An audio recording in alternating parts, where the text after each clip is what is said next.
Welcome. Today we're looking at a lock that I've wanted to show you for quite a while because it's just such a damned interesting lock. The problem I've had is that it's actually not guttable, and everything that's interesting about it is inside the lock. So that's caused a bit of a dilemma for me, but I've recently found a solution. So here we have it. It's the Nixor. This is a Czech lock made in the Czech Republic. I'll just give you a chance to have a look at the box. The essential translations down here are something about 100% resistant against breaking, 100% resistance against weeding or planing. They're the two translations that I've come up with. Now, weeding doesn't make sense, planing doesn't really make sense to me either. I'm hoping that says something about being 100% resistance to being picked, essentially. I just think it's being lost in translation. I'm ashamed to say my mother's Czech, or was Czech. I didn't learn a word of it, so I can't help really with that. 100% resistant against bumping and improved drill resistance. Additionally, here it says something about good mechanical life. You can have a keyed system, you can have them keyed alike. Something about guaranteed there. So brand new box. You don't see them very often. You do find them you can find them on eBay occasionally. If you after one, I could probably give you a contact for a place to find one. They aren't cheap, but pretty cool lock. So let's have a look at the lock itself. Essentially, what we have is a double Euro dimple lock. And you'll notice a few interesting things about it, particularly that the keyway, the small tabs on the left-hand side here, it's on the right-hand side there. You'll see it's only got the brand on one face. And if you look at the Bible caps, you can see there's significant differences in the pinning. The reason for that is this is actually a split core. So what we have essentially is a tiny little core on the face here with 3 pins. This is a retainer for that, and then we've got 3 more pins on this side of the lock and another pin here and a plug that essentially goes from there all the way through to here. The reason being, this is the internal side, it doesn't need anywhere near as much security, and that makes the face of the lock essentially free spinning here, and I'll show you that when we get to picking. I'll pick the face and you'll see that we're not turning the actuator. The way to choose this, obviously, if we look at this with the key fully inserted, we're nowhere near being able to reach these pins. So there's a small carriage in there that when you insert the key, pushes across and lifts these pins for you, and then the key lifts the pin on the side that it's on. And as you can see, we're turning the cam and we're not turning the face of the other side, obviously. Now, if we go around, and obviously now I need to flip the key over to this side, which is the external side. This is the secure part. Inserting the key once again moves that carriage, which will lift this pin. So now when we turn the key, you will see that we're actually turning the inside part as well because of that extended core, and we're obviously turning the cam as well. So as such, the key can only really go in one way. And I just think it's interesting that essentially this is the bitting. These are the pins that need to be lifted. If we look at the other side of the key, all of this is superfluous. There is literally one cut there for the one pin that needs to be picked. So I would imagine it's probably this cut here. It's quite a deep cut. So anyway, as I said, the problem is this can't be gutted. For a start, there's a little pin in there in the cam, which is sort of blind on one side that needs to be drifted out. And then there's a pin here, which is a blind pin. I did put a Sharpie mark there with the intention of drilling, but never did it on this lock, which retains this pin, and this pin is apparently what retains the front part of the core. So what I did manage to do was find a second one, and having to, I'm a bit more willing to do some damage. So what I've done with this one is I've started drifting out this pin. So you can see on the other side of it's just starting to come out, so I'm confident I'll be able to drift that out. And then with this blind pin, I've I've just drilled a tiny hole on the other side so I can use the drift to drift it out. So I have budged both those pins now, enough so that I'm confident that I'm going to be able to get them out after I've picked this. But I haven't gutted it yet because frankly it might be a one-way trip and we may as well get it on video. So I'll just show you once again the function of this lock with its key. Going in there, we're not turning there. Turn it around, we have to turn the key around. Like so. Right, so we're going to get it in a vise. And what I've done here is the last cylinder I've used is the external side with the Nixor on it. We're going to pick the internal side first, just to demonstrate, because I'm going to have to now shift that that shuttle across. If I use the internal side with the key, all I'd have to do is pick that single pin. So let's make it a bit harder. I'll have to shuttle that shuttle across, and then we'll flip it around and pick the external side after having picked the internal side. And once again, I'm going to have to shuttle the shuttle in order to pick this pin, and then I'll have to pick these 6 pins, and I'll demonstrate how the front of the core is free spinning. So let's pop it into a vise. We'll get the other one out of the way. I'm just going to bring you up a bit. I'm trying to keep it in frame because you've seen me use the key, etc.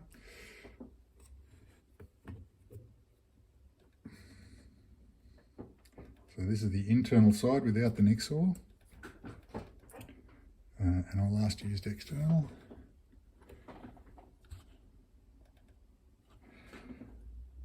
So for this one I'm just going to use a fin wiper blade in this side, and first of all I'm just using a dong dimple pick because they're quite strong and I'm a bit more willing to break them than with my multi-picks. Just got to shove that in there to move the shuttle. I believe I've got that, and now we just need to find that pin, and there we go, we're open. And as you can see, the actuator is turning with that. Oh, now we've got the drivers in there. Well done.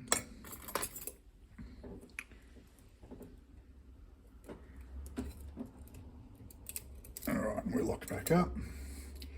So this is now the last side we've used. I'll put the key back in and use it again. And that way the shuttle is against us again when we go to pick it from the other side.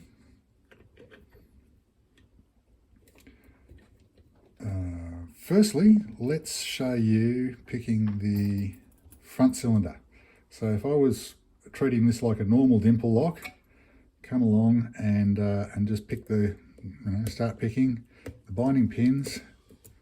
There we go, open. However, you will note that the actuator hasn't moved. So that didn't help us. So we'll lock it back up. What we need to do is tension the rear. And as such, I've made this tensioner here, paddle shape, so that it's designed to really put tension only on the rear core. And at this stage, I can't put it into the keyway. So we're just going to shove it in there, and that alone has moved the carriage into the other side, pick the pins on the interior side, or the single pin on the interior side for us. And now we're right to start picking these pins. So I'm going to go right to the back.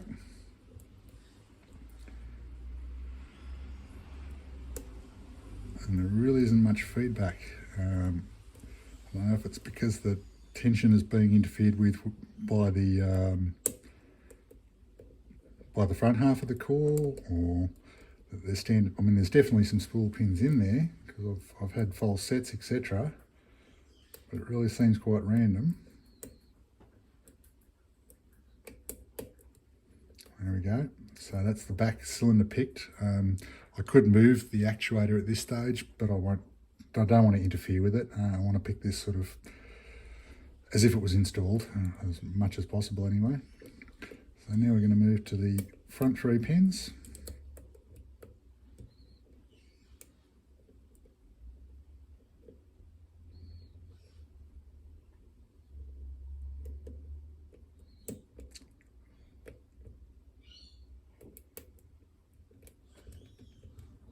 One's jammed my pick.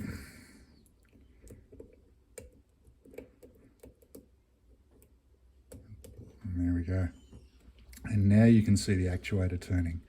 So that's properly picked. Let's get this stuff out of the way.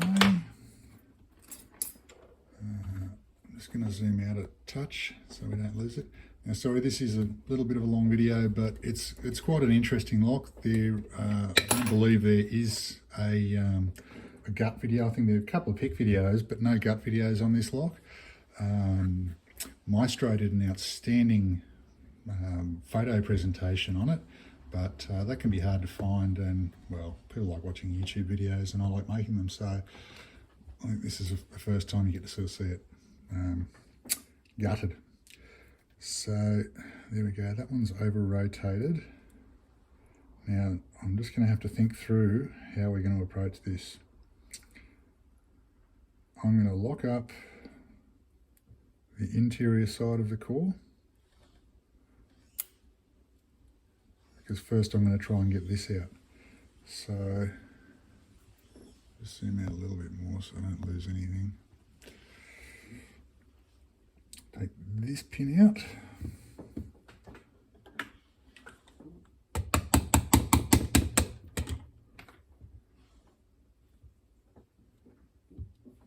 Let's bring a pinning tray in here.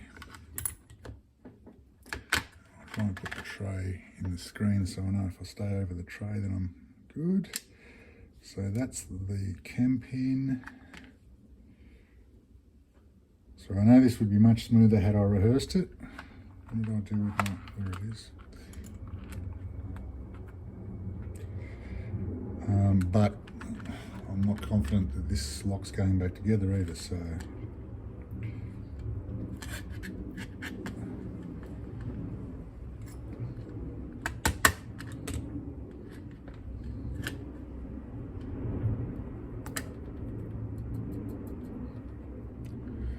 Root you come. There we go. Right, so they're retaining pins. So now I believe this one should come out of there. Let's try some tweezers.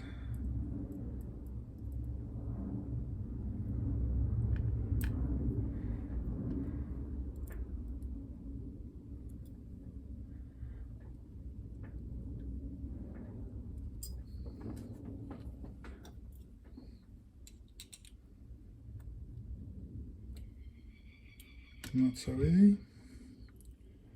Maybe that's enough, because I believe that that is what retains this. Now what I'm going to try and do is spin this around so that the open keyway faces the drivers. I'll let them drop in there, that's fine. And then I've got a pinning shear.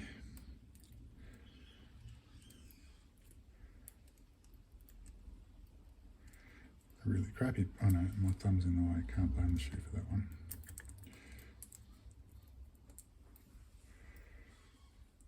Sorry, I am trying to get on with it.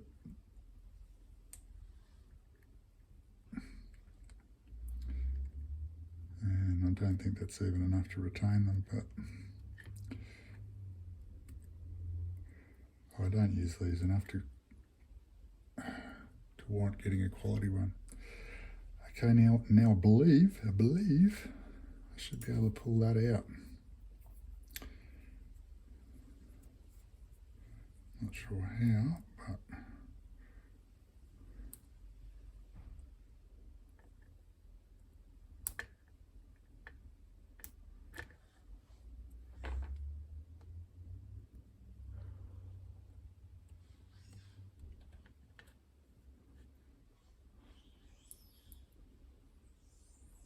and there's something on the bottom as well.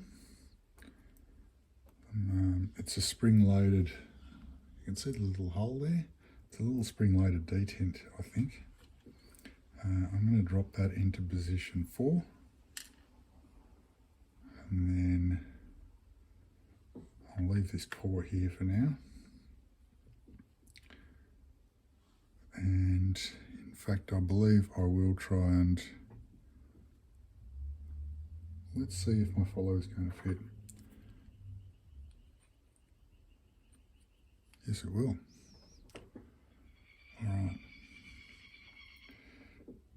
key.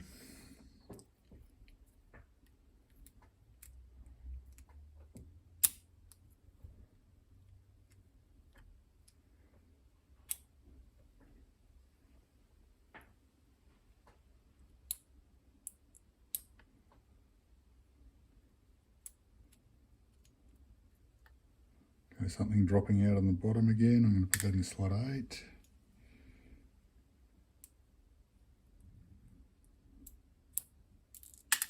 Boing. Oh, everything's gone loose. Okay, another one dropped out the bottom.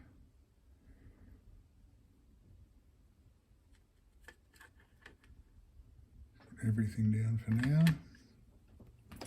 I'm going to zoom in a little bit more. Okay. This dropped out the bottom. That's one of the springs. So these would be just, I believe, just centering mechanisms,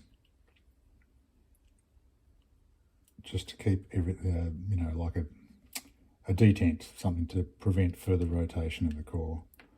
It might look like we got the spring for this one. There it is. This jumped out of here.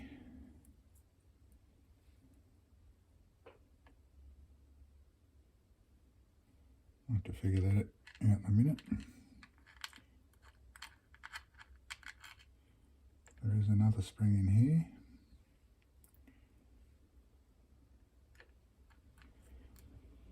Ball bearing. And then we've got the key pins. I suppose we should carry on. We'll do these key pins.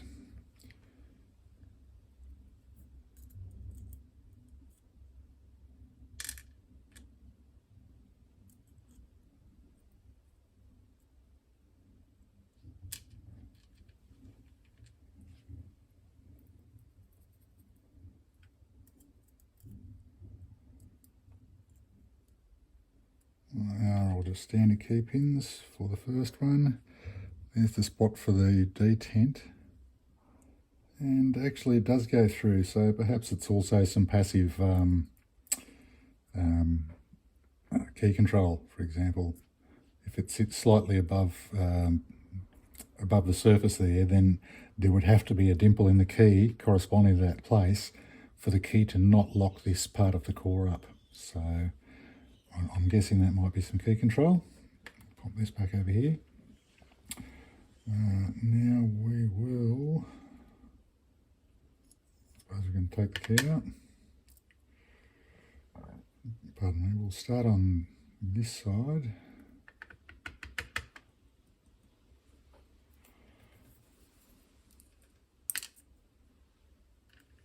Okay, that was one of those springs, okay. So we've got a big fat driver there, I guess, so it can only go in the right spot. Bit of ball bearing.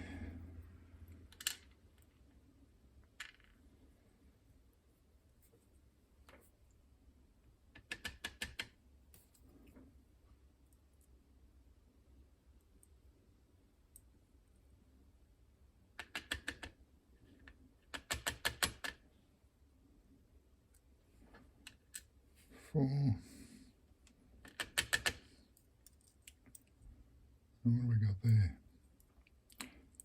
Oh, so this must be part of the carriage for the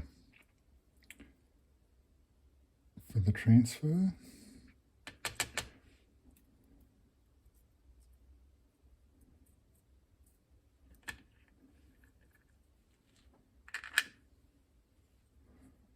Okay, and I guess that's got bitting in it like it was part of the key.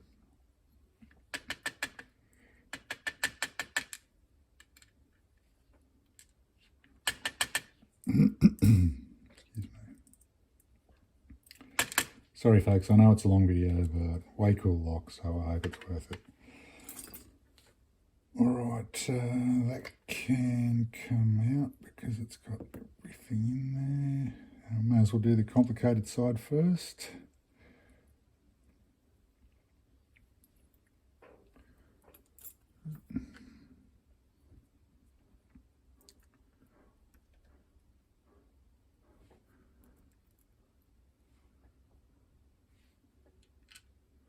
standard in one.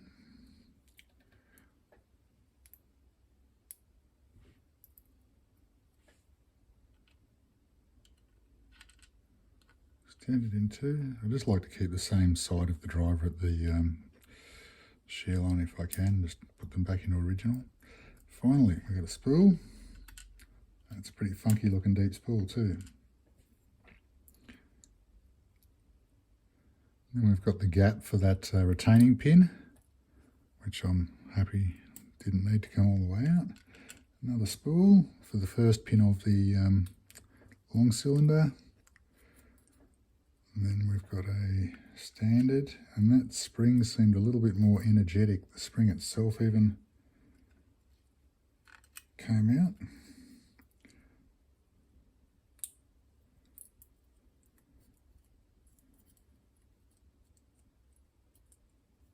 And another standard. Following on, we should now be at the actuator. And I'm just going to reverse direction now to make it easier. So we've got in here. So we should have our driver for the single pin on the interior side.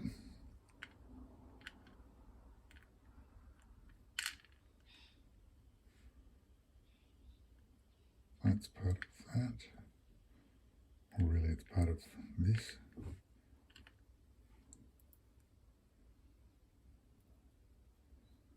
And there's one more thing there. What's that? Another driver with a spring, which presumably in some way helps this mechanism to work. We'd have to do some more examination. So if you want to understand straight away how all of these parts fit together, I would recommend looking for Maestro's write-up. I think it's on the UK Lockpicker forum or something like that. But look, there we have it. Perhaps you can figure it out by looking at the parts. But essentially, as far as pinning goes, this is the delineation here. So that's the front half cylinder, the small one. These are all in the back half, or except for, sorry, one of these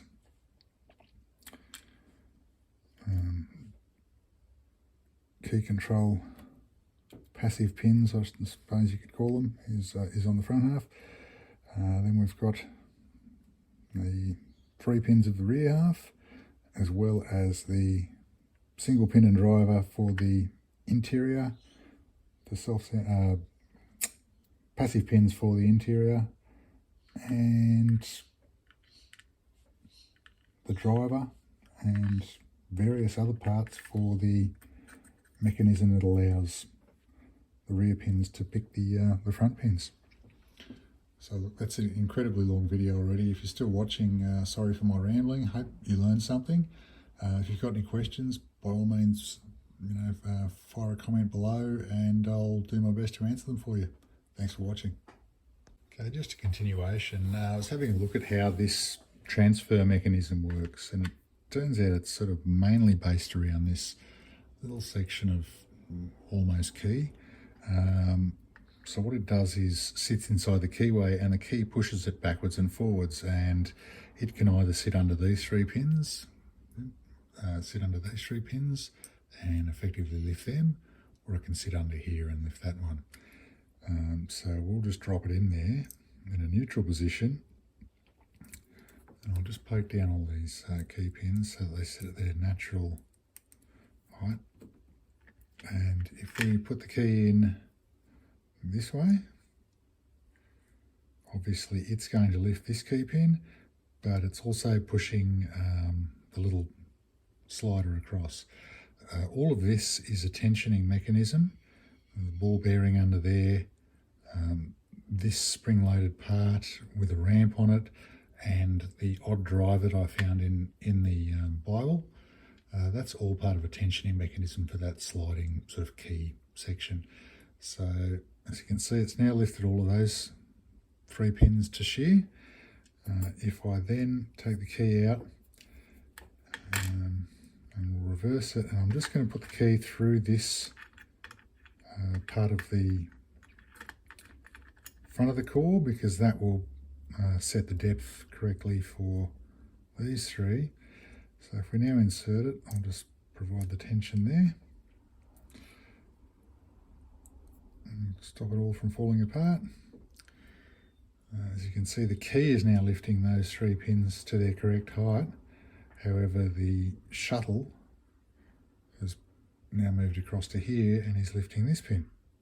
So pretty simple and ingenious. There's quite a few moving parts for something so simple, but there we go. There's the mystery of how the short key manages to pick pins on the other side of the lock. Anyway, thanks again for watching.